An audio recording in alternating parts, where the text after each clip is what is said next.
16-бөлүм. Ыйса өзүнүн шакирттерине да мындай деди. Бир бай адамдын чарба иштерин башкаруучусу бар экен. Сенин чарба иштериңди башкаруучу мал мүлкүңдү ыксыз ысырап кылып жатат деп айтып келишет. Ошондо баянын чакырып алып, сен жөнүндө ар кандай сөз угуп жатам. Өзүңдүн башкаруу ишиң боюнча эсеп бер, анткени сен мындан ары чарба иштерин башкара албайсың дейт. Башкаруучу ичинен, мен эмне кылам? Кожоюнум мени башкаруу ишинен бошотуп жатат. Жер каза албайм, кайыр сурагандан уялам. Бирок мен эмне кылууну таптым. Башкаруу ишинен бошотулгандан кийин адамдар мени үйлөрүнө кабыл алыш үчүн мен мындай кылам деп ойлонот да, кожоюнуна карызы барлардын ар бирин өз-өзүнчө чакырып алып, алардын биринчисинен сен кожоюнума канча карызсың деп сурайт. Ал 100 ченем май карызмын дейт. Тил катыңды ал да отура калып 50 ченем деп жаза сал дейт башкаруучу. Андан кийин ал башкасынан сен канча карызсың деп сурайт. Ал 100 ченем буудай деп жооп берет. Башкаруучу ага да тил катыңды ал да 80 деп жаз дейт. Ошондо кожоюн ишенимсиз башкаруучусун акылдуулук менен иш кылган үчүн мактаптыр. Бул дүйнөнүн адамдары өзү өңдүүлөр менен мамилелешкенде жарыктын уулдарына караганда акылдуураак. Мен да силерге айтып коеюн, өтүп кете турган байлык менен өзүңөргө досторду күткүлө. Байлык жок болуп кеткенден кийин силерди түбөлүк турак жайларга кабыл алышсын. Аз нерседе ишенимдүү адам көп нерседе да ишенимдүү, аз нерседе ишенимсиз адам көп нерседе да ишенимсиз.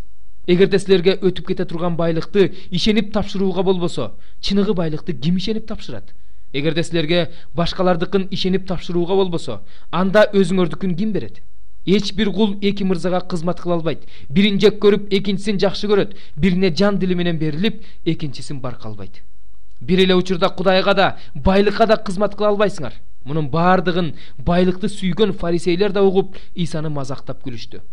Ошондо Иса аларга мындай деди. Силер адамдардын алдында өзүңөрдү адил адам катары көрсөтөсүңөр.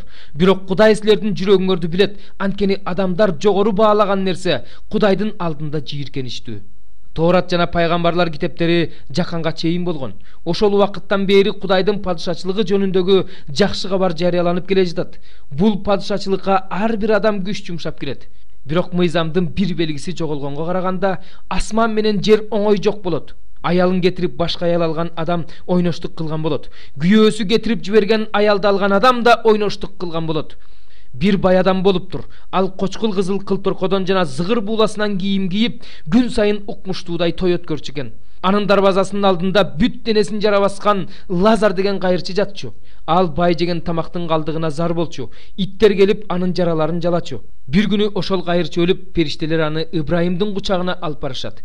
Бай да өлүп, аны көргө коюшат.